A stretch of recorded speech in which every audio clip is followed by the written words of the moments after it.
వికారాబాద్ జిల్లా పరిగిలోని కొప్పుల అనంతరెడ్డి గార్డెన్లోని ఏర్పాటు చేసినటువంటి ముదిరాజ్ పోరు గర్జన సభకు వేలాదిగా ముదిరాజులు తరలివచ్చారు. ముదిరాజ్ రాష్ట్ర ఉపాధ్యక్షులు హనుమంతు ముదిరాజ్ మాట్లాడుతూ రాష్ట్రంలో 60 లక్షలు 15% ఉన్న ముదిరాజులకు అన్ని ప్రధాన పార్టీలు 18 ఎమ్మెల్యే టికెట్లు ఇవ్వాలని డిమాండ్ చేశారు. బీసీ-డి గ్రూప్ నుండి బీసీ-ఏ గ్రూప్లోకి మార్చాలి లేదా ఓసీలకు ఇచ్చిన 15% రిజర్వేషన్ సవరంగా ఇవ్వాలని అన్నారు. బీసీ బంధు పథకం ముదిరాజులకు వర్తింప చేయాలని, అన్ని ప్రత్యేక పథకాలను ముదిరాజులకు వర్తించే విధంగా చేయాలన్నారు.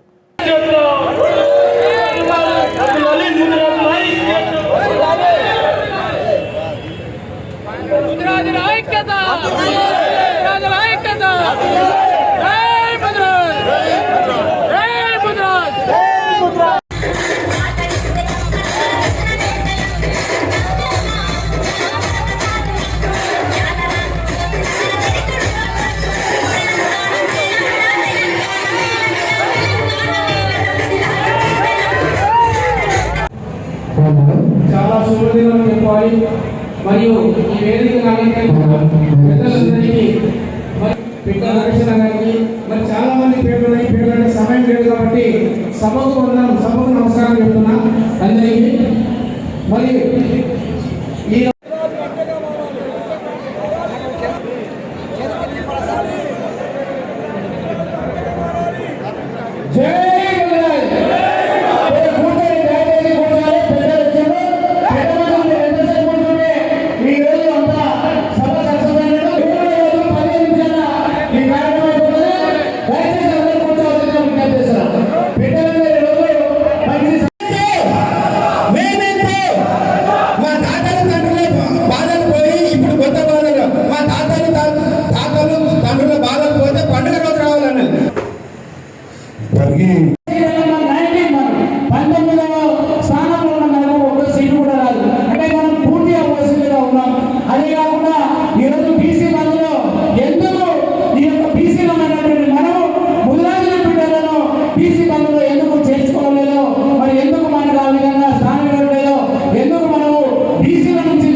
ఇప్పుడే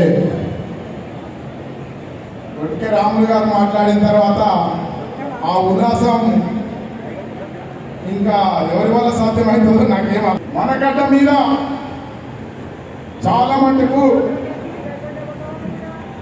మనమే గ్రామ దేవతల యొక్క సేవలు చేసుకునే కులం నాది. కుల దేవతల యొక్క సేవలు చేసుకునే కులం నాది. అంటే మన పెయిన్ ఎంత ముద్దు వారిని అంటే మెల్లమెల్లగా సూది గుచ్చంగా మన పరిస్థితి ఎట్లా అయిందంటే అసెంబ్లీ సాక్షిగా ఏమన్నాడు దొరా, ఏమన్నాడు, మీరు 2వ తరగతి సిటిజన్స్ అని చెప్పిండు. అంటే మీ హక్కులు తర్వాత నాయన ముందు మిగతా వాళ్ళకి ఏంటి అంటే మీరు ఎవడన్నా ఏమని అన్నాడా? ఇచ్చిండు, మళ్ళోసారి కూర్చుండు, మొద్దు వారింది, ఇంకా కూర్చుకుంటే ఏమవుతుంది?